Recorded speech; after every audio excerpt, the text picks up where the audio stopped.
Genesis chapter 32, English Standard Version. Jacob went on his way, and the angels of God met him. And when Jacob saw them, he said, "This is God's camp." So he called the name of that place Mahanaim. And Jacob sent messengers before him to Esau his brother in the land of Seir, the country of Edom, instructing them, "Thus you shall say to my lord Esau, Thus says your servant Jacob, I have sojourned with Laban and stayed until now.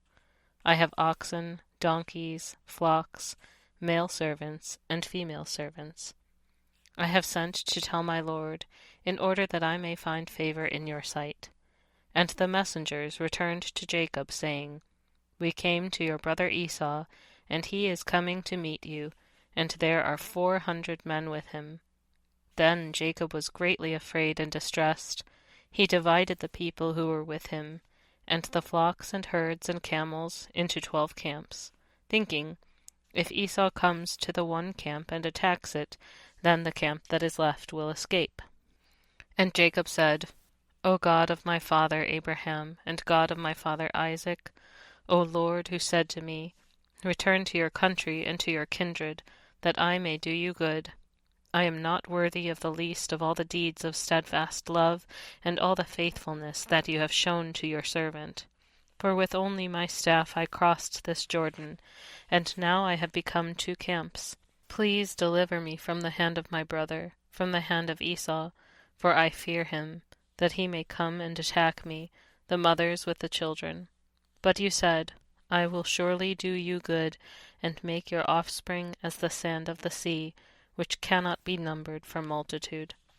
So he stayed there that night, and from what he had with him he took a present for his brother Esau, 200 female goats and 20 male goats, 200 ewes and 20 rams, 30 milking camels and their calves, 40 cows and 10 bulls, 20 female donkeys and 10 male donkeys.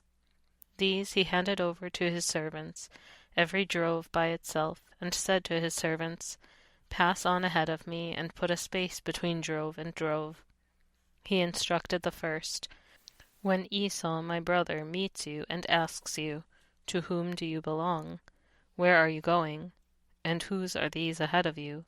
Then you shall say, They belong to your servant Jacob. They are a present sent to my lord Esau, and moreover he is behind us." He likewise instructed the second and the third, and all who followed the droves. "You shall say the same thing to Esau when you find him. And you shall say, Moreover, your servant Jacob is behind us. For he thought, I may appease him with the present that goes ahead of me, and afterward I shall see his face. Perhaps he will accept me." So the present passed on ahead of him, and he himself stayed that night in the camp. The same night he arose and took his 2 wives, his 2 female servants, and his 11 children, and crossed the ford of the Jabbok.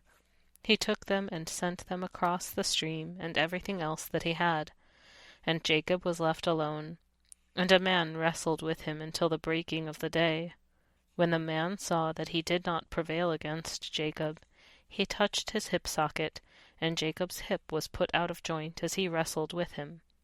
Then he said, "Let me go, for the day has broken." But Jacob said, "I will not let you go unless you bless me." And he said to him, "What is your name?" And he said, "Jacob." Then he said, "Your name shall no longer be called Jacob, but Israel, for you have striven with God and with men, and have prevailed." Then Jacob asked him, "Please tell me your name." But he said, "Why is it that you ask my name?" And there he blessed him. So Jacob called the name of the place Peniel, saying, "For I have seen God face to face, and yet my life has been delivered." The sun rose upon him as he passed Penuel, limping because of his hip. Therefore to this day the people of Israel do not eat the sinew of the thigh that is on the hip socket, because he touched the socket of Jacob's hip on the sinew of the thigh.